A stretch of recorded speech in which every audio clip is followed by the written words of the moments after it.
When you were younger, things didn't really matter as much as they do now. Nobody cared what clothes you had or how you wore your hair. Everyone was friends, and the only things that scared you were the monsters in your nightmares. But as you grow older, the monsters turn into people, and these people turn into bullies.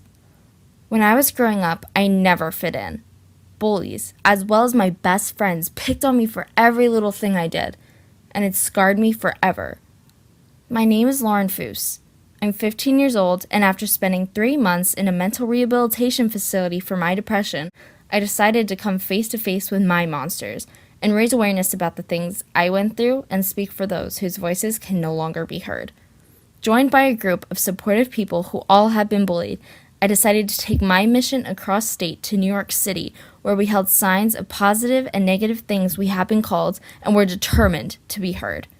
Through this experience, I've heard hundreds of people's stories, and I learned to never judge a book by its cover.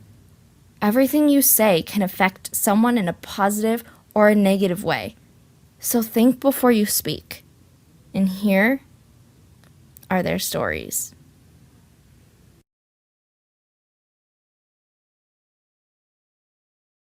Everyone, at some point in their life, has bullied another human being. What makes you a bully is if you continue doing it. 9 teenagers in Massachusetts face charges of bullying a 15-year-old girl until she finally killed herself. Eric was told by the bully, one of the bullies, Eric, why don't you go home and shoot yourself? It's not like anybody would care.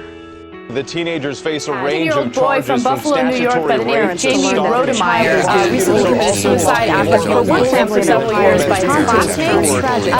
The Today Show interviewed his parents to see what kind of response the kids had. Nobody defended me at all when he was picking on me.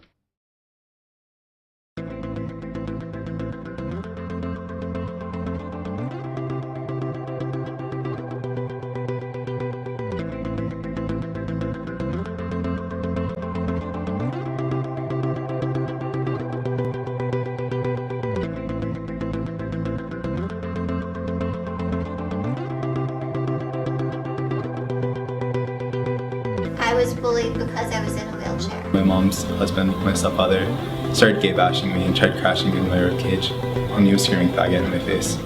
People would walk down the street and scream and be like, "Oh, go die, emo kid," because of like the clothes that I was wearing or how I had my hair.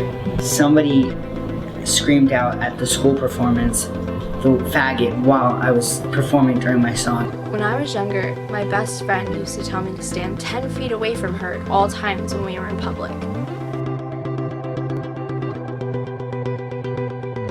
It was hard because she made me feel so unloved, and she just put me in a really, really bad point in my life. When I would sit down at the lunch table, all the other kids would get up and walk away.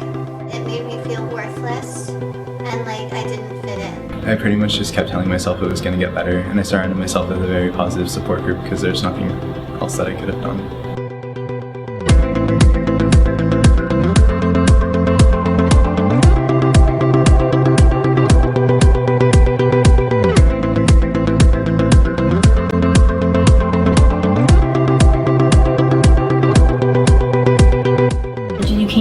Bottled up inside because it makes everything so much worse.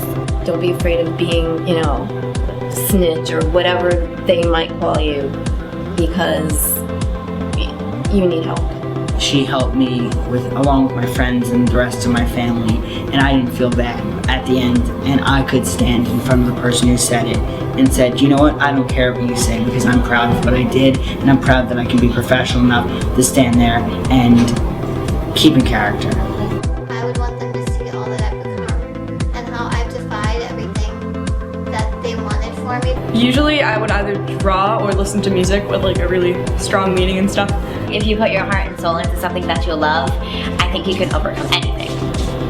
If you focus on something you like, you'll probably find a way to get your anger or aggression out. Like we all probably danced and didn't think that dance could be like an outlet when we first started, but it became our only way to get away from like the real world. So if maybe it's not dance, maybe it's drawing or writing poetry or something, just be your escape from your reality. So focus on that and just making yourself happy than the negative.